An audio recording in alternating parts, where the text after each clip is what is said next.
library and welcome to Library in Your Living Room.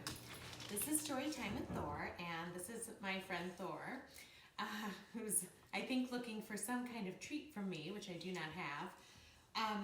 Today we're going to be reading another Beatrix Potter book. We're going to be reading The Tale of Two Bad Mice.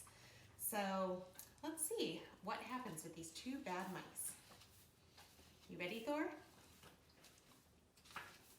Once upon a time, there was a very beautiful doll's house. It was red brick with white windows, and it had real muslin curtains and a front door and a chimney. It belonged to two dolls called Lucinda and Jane. At least it belonged to Lucinda, but she never ordered meals. Jane was the cook, but she never did any cooking because the dinner had been brought ready-made in a box full of shavings. There were 2 red lobsters and a ham, a fish, a pudding, and some pears and oranges. They would not come off the plates, but they were extremely beautiful. One morning, Lucinda and Jane had gone out for a drive in the doll's perambulator. There was no one in the nursery, and it was very quiet.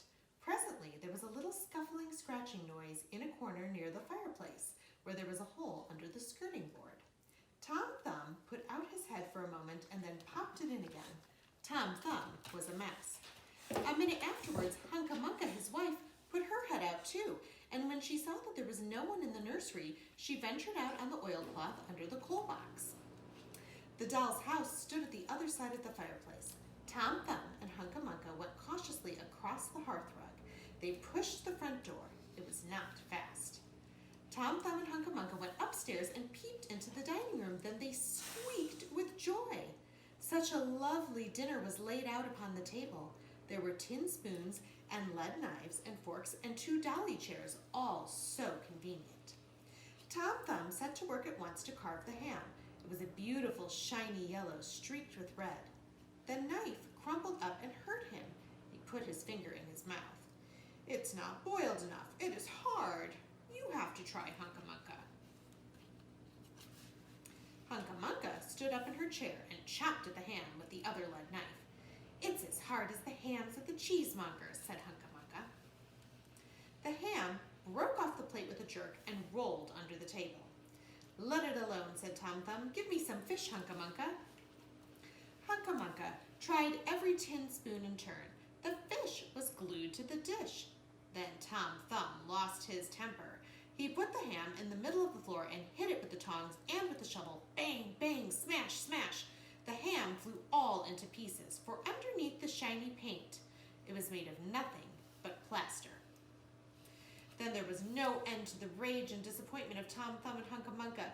They broke up the pudding, the lobsters, the pears, and the oranges. As the fish would not come off the plate, they put it into the red-hot, crinkly paper fire in the kitchen, but it would not burn either. Tom Thumb went up the kitchen chimney and looked out at the top. There was no soot. While Tom Thumb was up the chimney, Hunca Munca had another disappointment. She found some tiny canisters upon the dresser labeled rice and coffee, but when she turned them upside down, there was nothing inside except red and blue beads. Then those mice set to work to do all the mischief they could, especially Tom Thumb. He took Jane's clothes out of the chest of drawers in her bedroom and he threw them out of the top floor window. But Hunca Munca had a frugal mind. After pulling half the feathers out of Lucinda's bolster, she remembered that she herself was in want of a feather bed. With Tom Thumb's assistance, she carried the bolster downstairs and across the hearthrug. It was difficult to squeeze the bolster into the mouse hole, but they managed it somehow. Then Hunca Munca went back and fetched a chair, a bookcase, a birdcage, and several small odds and ends. The bookcase and the birdcage refused to go into the mouse hole. Hunca Munca left them behind the coal box and went to fetch a cradle. Hunca Munca was just returning with another chair when suddenly there was a noise of talking outside upon the landing. The mice rushed back to their hole and the dolls came into the nursery. What a sight met the eyes of Jane and Lucinda. Lucinda sat upon the upset kitchen stove and stared, and Jane leaned against the kitchen dresser and smiled, but neither of them made any remark. The bookcase and the bird cage were rescued from under the coal box, but Hunca Munca has got the cradle and some of Lucinda's clothes. She also has some useful pots and pans and several other things. The little girl that the doll's house belonged to said, "I will get a doll dressed like a policeman." But the nurse said, "I will set a mousetrap." So that is the story of the two bad mice, but they were not so very, very naughty after all, because Tom Thumb paid for everything he broke. He found a crooked sixpence under the hearthrug, and upon Christmas Eve, he and Hunca Munca stuffed it into one of the stockings of Lucinda and Jane. And very early every morning, before anybody is awake, Hunca Munca comes with her dustpan and her broom to sweep the dolly's house. The end. Well, they certainly did get into some mischief. Now, Beatrix Potter wrote about another character that I'm also going to read about today, and this is a character called Mrs. Tiggywinkle, and this is the tale of Mrs. Tiggywinkle. Once upon a time, there was a little girl called Lucy who lived at a farm called Littletown. She was a good little girl, only she was always losing her pocket handkerchiefs. One day, little Lucy came into the farmyard crying. Oh, she did cry so. "I've lost my pocket handkin, 3 handkins and a penny. Have you seen them, Tabby Kitten?" The kitten went on washing her white paws, so Lucy asked a speckled hen, "Sally Henny Penny, have you found 3 pocket handkins?" But the speckled hen ran into the barn clucking, "I go barefoot, barefoot, barefoot." And then Lucy asked the rooster Robin sitting on a twig. Rooster Robin looked sideways at Lucy with his bright black eye, and he flew over a stile and away. Lucy climbed upon the stile and looked up at the hill behind Littletown, a hill that goes up and up into the clouds as though it had no top. And a great way up the hillside, she thought she saw some white things spread upon the grass. Lucy scrambled up the hill as fast as her stout legs would carry her. She ran along a steep pathway up and up until Littletown was right away down below. She could have dropped a pebble down the chimney. Presently, she came to a spring bubbling out of a hillside. Someone had stood a tin can upon a stone to catch the water, but the water was already running over, for the can was no bigger than an egg cup. And where the sand upon the path was wet, there were footmarks of a very small person. Lucy ran on and on. The path ended under a big rock. The grass was short and green, and there were clothes, props cut from bracken stems with lines of plaited rushes and a heap of tiny clothespins, but no pocket handkerchiefs. But there was something else, a door straight into the hill, and inside it someone was singing, "Lily white and clean, oh, with little frills between, oh, smooth and hot, red rusty spot, never here be seen, oh." Lucy knocked once, twice, and interrupted the song. A little frightened voice called out, "Who's that?" Lucy opened the door, and what do you think there was inside the hill?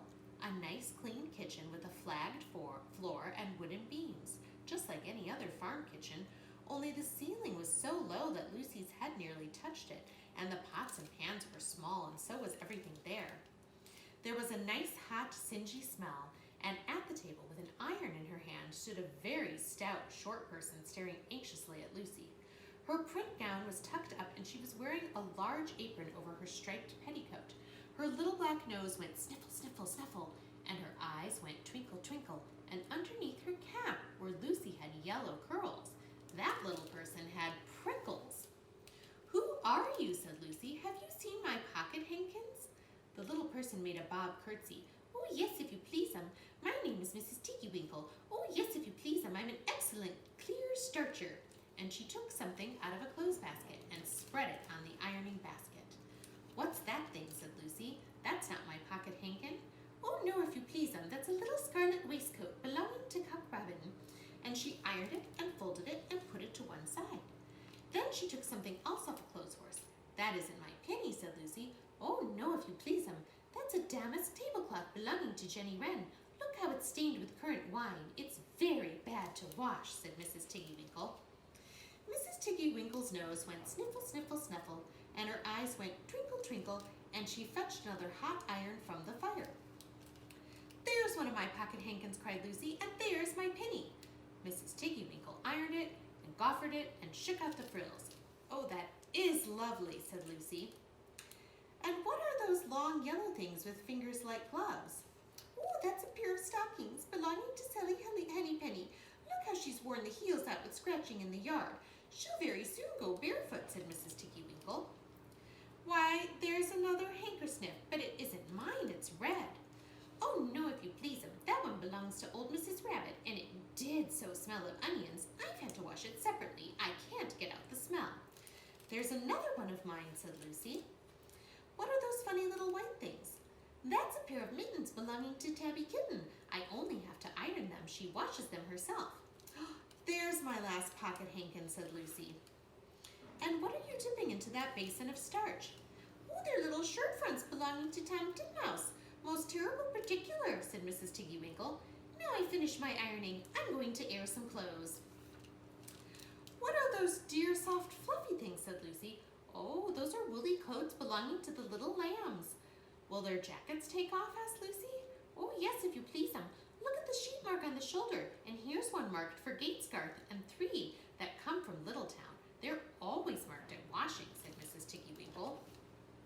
And she hung up all sorts and sizes of clothes, small brown coats of mice, and one velvety black moleskin waistcoat, and a red tailcoat with no tail belonging to Squirrel Nutkin, and a very much shrunk blue jacket belonging to Peter Rabbit, and a petticoat not marked that had gone into the washing, and at last the basket was empty. Then Mrs. Tiggywinkle made tea, a cup for herself and a cup for Lucy. They sat before the fire on a bench and looked sideways at one another. Mrs. Tiggywinkle's hand holding the teacup was very, very, very wrinkly, with the soap suds, and all through her gown and her cap there were hairpins sticking wrong end out so that Lucy didn't like to sit too near her. When they had finished tea, they tied up the clothes in bundles, and Lucy's pocket handkerchiefs were folded up inside her clean pinny and fastened with a silver safety pin. And then they made up the fire with turf and came out and locked the door and hid the key under the door sill. Then away down the hill trotted Lucy and Mrs. Tiggywinkle with the bundles of clothes. All the way down the path, little animals came out of the fern to meet them. The very first that they met were Peter Rabbit and Benjamin Bunny. And she gave them their nice clean clothes, and all the little animals and birds were so very much obliged to dear Mrs. Tiggywinkle. So that at the bottom of the hill, when they came to the stile, there was nothing left to carry except Lucy's one little bundle. Lucy scrambled up the stile with the bundle in her hand, and then she turned to say good night and to thank the washerwoman, but a very odd thing. Mrs. Tiggywinkle had not waited either for thanks or for the washing bill. She was running up the hill, and where was her white-frilled cap and her shawl and her gown and her petticoat? And how small she had grown, and how brown and covered with prickles. Why, Mrs. Tiggywinkle was nothing but a hedgehog. Now, some people say that little Lucy had been asleep upon the stile, but then how could she have found 3 clean pocket hankins and a penny pinned with a silver safety pin? And besides, I have seen that door in the back of the hill called Cat Bell's, and besides, I am very well acquainted with the dear Mrs. Tiggywinkle. The end. Well, thank you for joining Thor for this edition of Storytime with Thor. If you'd like to see what we're reading next, please visit us at hblibrary.org, and you can also go there to see our other amazing programs. That's all for today. Bye-bye. Say goodbye, Thor.